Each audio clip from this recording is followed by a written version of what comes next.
Back in 1985, Barry McGuigan was celebrating becoming the featherweight champion of the world in boxing. Just a few months later, though, he was rushing to his young daughter's hospital bedside, and soon after that he learned his father had only 2 years to live. Barry's written about the highs and the lows, of course, of his remarkable career. We'll be speaking to him in just a moment. Good morning. First, let's take a look at that jubilant night. McGuigan's work has not been so effective in this round. He hasn't found the range. Yes, he did! He's going with the right! Oh, the champion's over in the second. He found him with the right. Compulsory 8 pounds. Is the title about to change hands?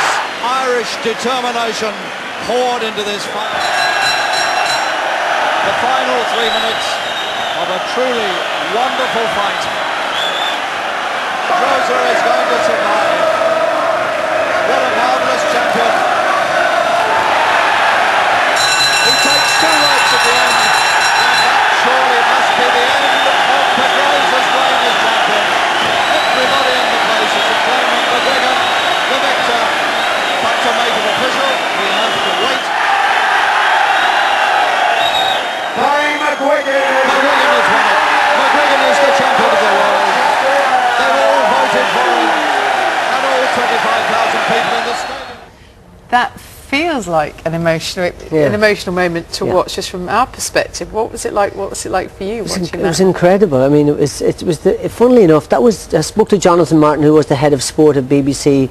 We talk about this all the time when we meet each other at the Sports Personality of the Year. That was the first live outside broadcasting boxing match that the BBC had ever done. They'd recorded the Ali Cooper fight, or the Clay Cooper fight, before, but they'd put it out a couple of days later. This was the first live one, and they got almost 20 million people watching. So it was an amazing night, amazing celebrations, and then going home to Ireland and being brought down Royal Avenue in Belfast and Dublin was incredible. See, that's what I mean. You have boxers who have great victories and marvellous moments, but you were carrying so much more on your shoulders, coming from Northern Ireland at a time when it was, you know, deeply, deeply troubled. Very, very, very tragic time, and I'm a Catholic, married a Protestant. I'm an Irishman, fought for the British title, broke all the rules in one of the most divided times in Northern Ireland's history. And I mean, there were people dying, and bombs and explosives, and so much depression. And it was very important to me, Bill and Kate, that I wouldn't wear colours. I knew who I was, I knew where I came from, and I wouldn't wear any colours that would alienate people or play any anthems. My father sang Danny Boy, which was a uniting song, and I wore the United Nations flag of peace on my shorts, and it was amazing. And it was amazing. Were you appreciated for that? I think unbelievably appreciated from both sides, and they knew that I was making an effort to not create any division. I was wanting to create unity, and it was a very special time, and I think a lot of it was because of that.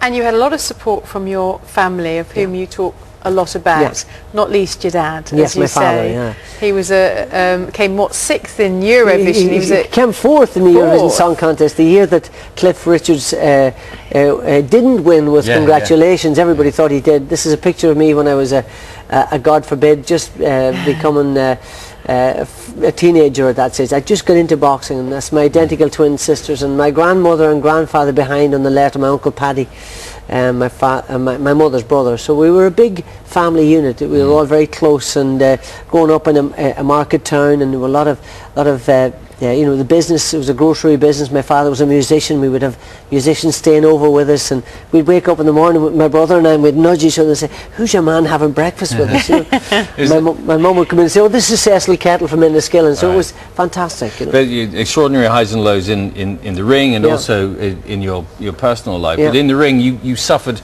one of the worst things a boxer can suffer, apart from losing. Was that one of your opponents? One of my opponents died, young Ali, Alimi Mustafa from Nigeria. It was 1982, and it was in the Grosvenor House Hotel, which was at that stage the World Sporting Club and the National Sporting Club. And it was a tragic fight. I knocked him out in the 6th round, and he never recovered, and he never got better. And it had a dramatic effect on me, and I didn't want to fight on. It literally made you pull your punches. Yeah, it made me pull my punches. And the next fight I fought a guy, and I had him in very bad trouble, and I paused, and everybody sort of was expecting me to finish him off.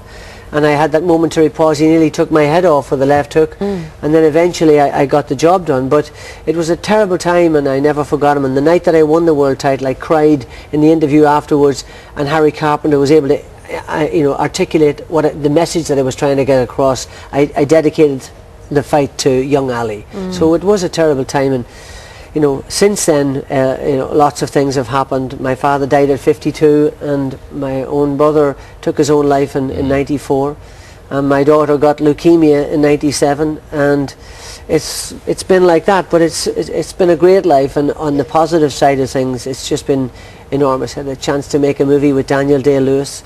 I won Hell's Kitchen. I couldn't cook to save my life. And you're still very happily married to Sandra. Sandra, yeah, after 30 years in December, and 4 fantastic kids, and still doing my commentary and still writing about boxing, and have my own academies now and up and down the country. Briefly, because we're running out of time, all this would never have happened had you not just happened upon a pair of boxing gloves. Pair of boxing gloves in an old house many years ago. One pair of gloves. All my friends and I, we were called McCurtain Street Hotspurs. We all boxed each other, and I realised I can be good at this. This is the. Well, there you go. Yeah, that's me back. That was my first national title. Believe it or not, I look about 12, but I was 16. And still putting fear into the heart of your opponents. Indeed. Even them. Yeah. It's so lovely to see you as ever, and thanks very much for coming. It's beautifully written. You wrote that. I wrote it myself, and congratulations to you, and good luck in October. Thank you very much. Thank you for having me on. Oh, you're most welcome. welcome. Lovely to see you, Barry. Bye bye. Cyclone: My Story by Barry McGuigan is out. It's a great book.